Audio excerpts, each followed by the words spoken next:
Vanakkam. Welcome to this course on biomedical instrumentation. We have been looking at blood flow meters. In the previous set of videos, we looked at electromagnetic flow meters. Then we looked at Doppler flow meters or continuous wave Doppler flow meter. Then we looked at pulsed wave Doppler flow meter in the previous video. In this video, we will look at laser Doppler flow meter. What is the difference between the ultrasonic Doppler and the laser Doppler? Well, the ultrasonic uses sound waves, ultrasound, whereas the laser uses light. The principle remains the same. What is the principle? The principle is Doppler effect. Essentially the Doppler effect. What is the Doppler effect? The frequency of the incident light changes depending upon the movement of the target that whose characteristics that it is attempting to measure. When it is scattered by moving RBCs, the frequency of the light will change. The principle is that when you use a single color or a monochromatic single wavelength, what is the wavelength? Well, typical characteristics of this laser are, for example, 5 millivolt helium neon laser. What is the wavelength at 632.8 nanometer? Typical wavelengths, for example. Monochromatic means a single wavelength. So, when you incident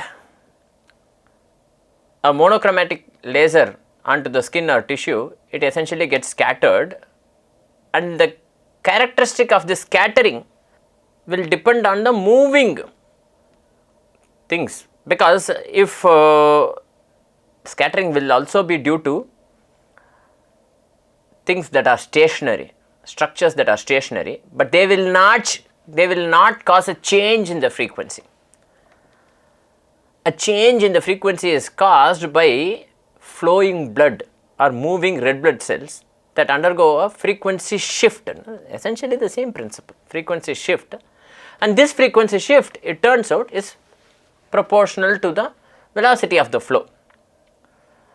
The advantage, of course, is that it is non-invasive and it is quite fast and it is highly sensitive, safe and relatively painless. Right. That is the principle. So, I can describe the shift in the frequency which I am measuring, because I know the frequency at which I incident the light and the frequency at which I am receiving the light. How will you measure the receiving light? Because the laser light itself, the original source is probably an LED.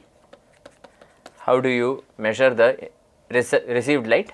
Using a photodiode, for example.